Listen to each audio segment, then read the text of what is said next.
and I'm like, I lost my dragon. Move your legs. I am a terrible parent. Hello everybody and welcome back to my channel. Today is going to be a bearded dragon video. This video I would rather not film because you're gonna see the negative things that happen when you have a bearded dragon.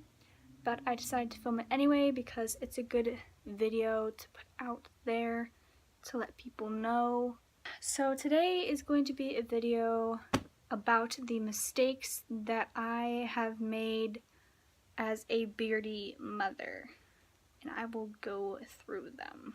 Let's get to it. So first off, number one, I will not play with my hair this time that much because I was editing my video and I'm like, I want to rip all your hair off because it annoys me. So I will not play with my hair this time. So I've written down everything, small list so far, that I have done. That is not good. Michi is asleep on my lap. So he is asleep. So I'm gonna go through them. So number one, I have lost him about 3 times, mostly when he was younger because he was smaller and he was more adventurous at that time. The first time that I had lost him, I was at my aunt's house and it was 4th of July.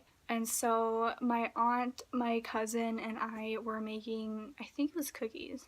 And I had left Michi on his heater in the living room and he was asleep.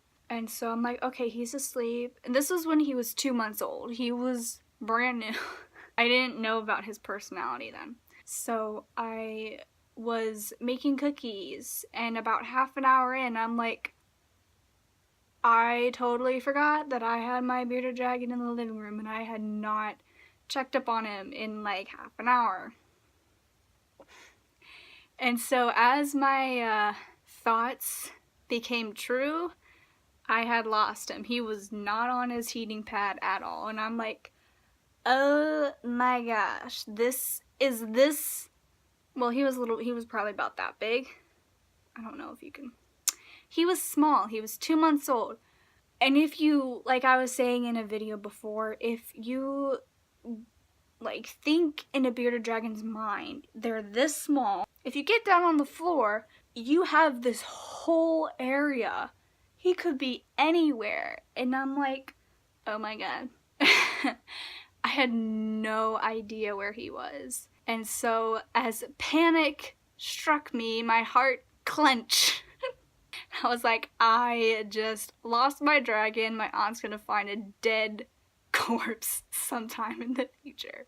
So I started looking and I'm like, okay, he's small. He could walk anywhere. And so I started looking and I looked under chairs and I looked under the couch. And my aunt's house is 2 levels, but where the living room was, you had to like walk all the way over here to get to the basement. And I was looking on the hardwood floor, I was looking on the carpet, and I'm like, oh my god, is he downstairs?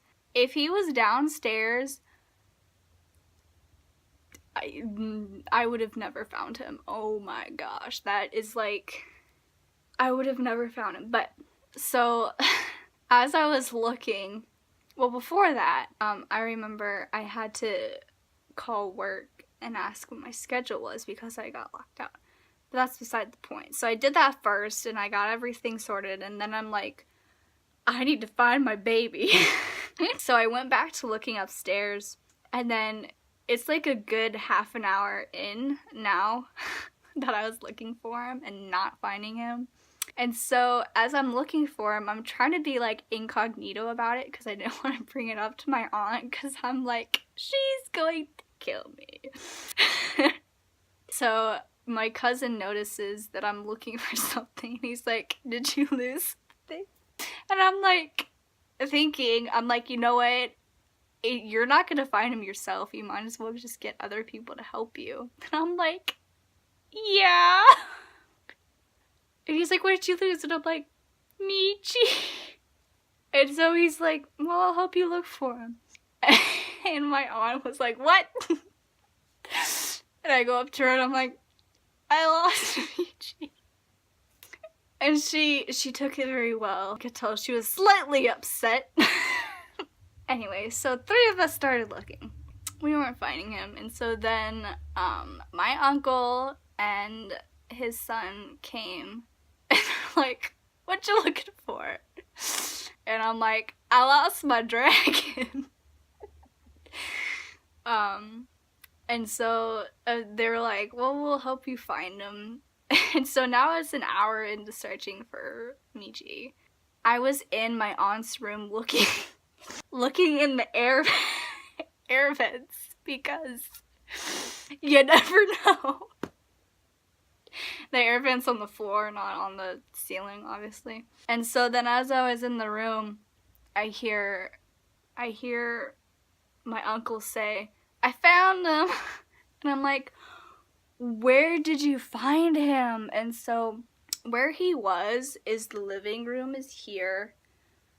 I'm trying to think of it from your view because, you know, so the living room is here and the kitchen is over here and my aunt's room is over here.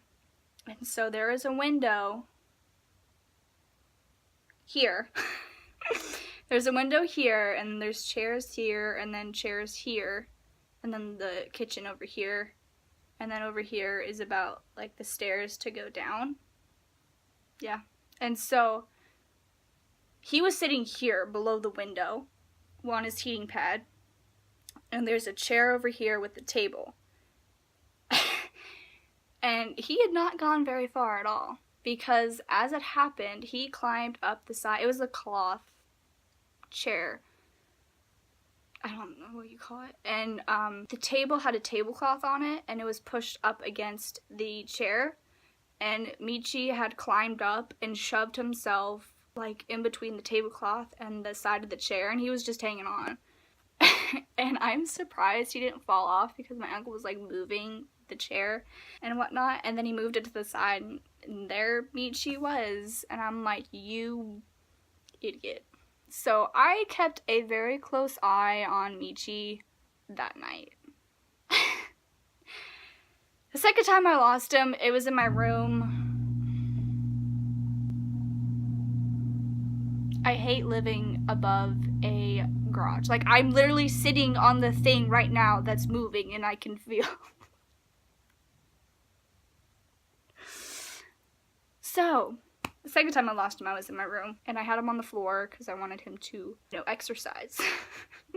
Move your legs. And so, I was just doing my thing. He was doing his thing and I lost him. I was like, where did he go? Like, literally, with Michi, he will be right there 1 second and you look away and he's gone the next. It has happened to me. I didn't know what to do and I searched and searched and I'm sorry, my mom's home and so I'm like, so I searched and searched and nothing happened. And then I found him shoved in a corner between my stuffed animals. I'm like, how did you even get there?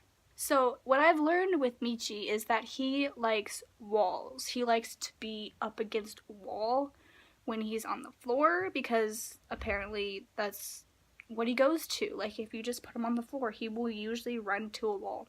I predict that the garage door will happen again sometime in the future. He was shoved against the wall. And the third time, it was the same thing. I lost him and he was shoved against the wall. So, if you ever lose Michi, he's probably shoved up against the wall. So, the next thing that I am a terrible parent about is, this was earlier when I first got Michi, is that I forgot to feed him sometimes because I was not used to his, I was gonna say dietary restrictions, but that's nothing at all. Daily routine, that's what the word was, his daily routine. And then to go along with that, I sometimes didn't plan for food, so I would run out of food and I wouldn't be able to make a run to the motherland. I'm a terrible parent. And that actually happened when I was at my aunt's house again for the bodega. I think it was the bodega. It was one of the events. So I ran out of worms. And this was at the point where the only thing that Michi would eat was worms, and I ran out of super worms, and there is no pet store within 1,000 miles, a million miles. It's in the middle of nowhere. I was like, and it was 8 o'clock at night to make it worse. I'm like, I'm screwed. Because Michi was hungry. He was hungry, actually, surprisingly, that night, because he sometimes didn't want to eat, but now he wanted to eat when I didn't have food. So I'm like, what can I do? What can he eat? My cousin, he's like, different cousin from before. He's like, can he eat worms?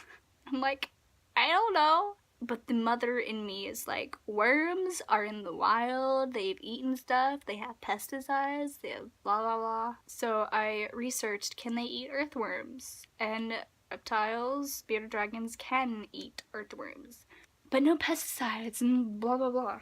I was like, you know what, screw it, we're gonna feed him worms, and if he dies, he dies.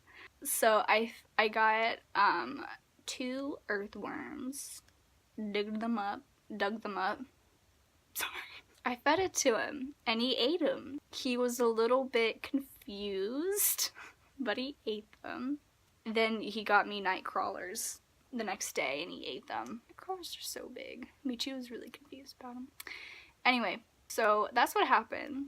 I don't forget my food now, because the next thing is just simple. Sometimes I forget to put water in his tank. And the other day, like literally 2 days ago, I hadn't had water in there for a long time, and he was going through a shed, and he needed water. And I do give him baths when he is going through a shed, but because it's wintertime, it's just, I do it less often because it's just not needed. And so I gave him a bath, and he was drinking water. I was like, oh, he's thirsty. And so then I got a syringe, and I filled it with water, and I was dripping it onto his nose, and he was drinking it. And he drank like 5 syringefuls, which is about 1 milliliter, so like 5 milliliters of water.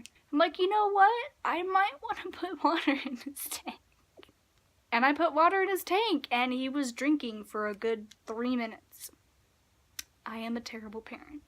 The last one really kills me, and you guys are going to hate me. You are going to unsubscribe and not talk to me ever again. Because this was all, well, it was mostly on me, mostly on Michi.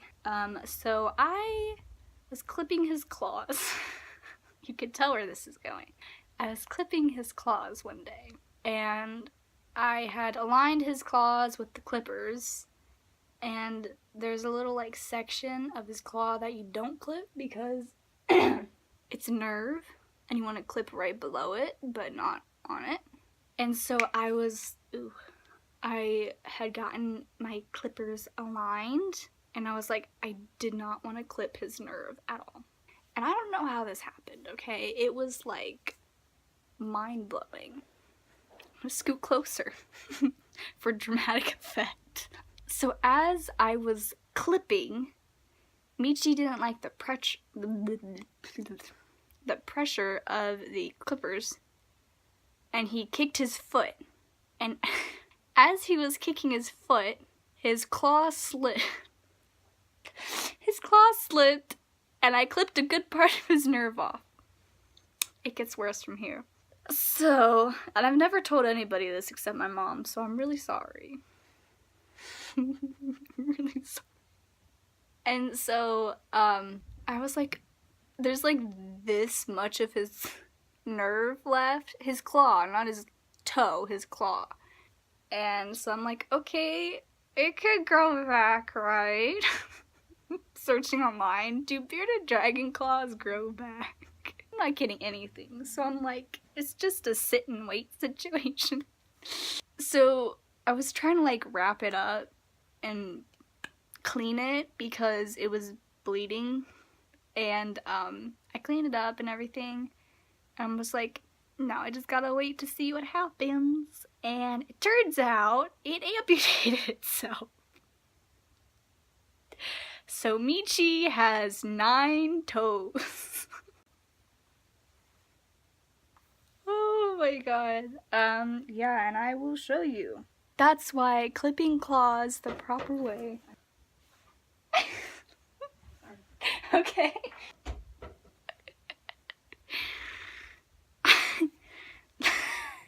That's why clipping claws the proper way is very important. Because you could clip your bearded dragon's claw. And I will show you said claw because that's it on my list. That's the worst thing that happened. I'm mad about it. Trust me, I'm mad about it because I hurt my baby. Oh my god, he looks so bad. I'm sorry, he just woke up. It's on his back left claw. Do I have to show you?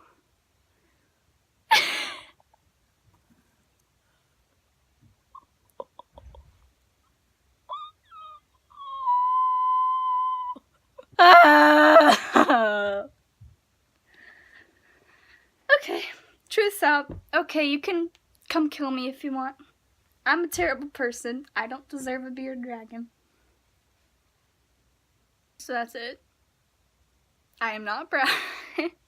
But honestly, it's his back claw. It happened. He still has other claws. It's not like I clipped all of his 20 claws. There you go. There's how I am a terrible parent.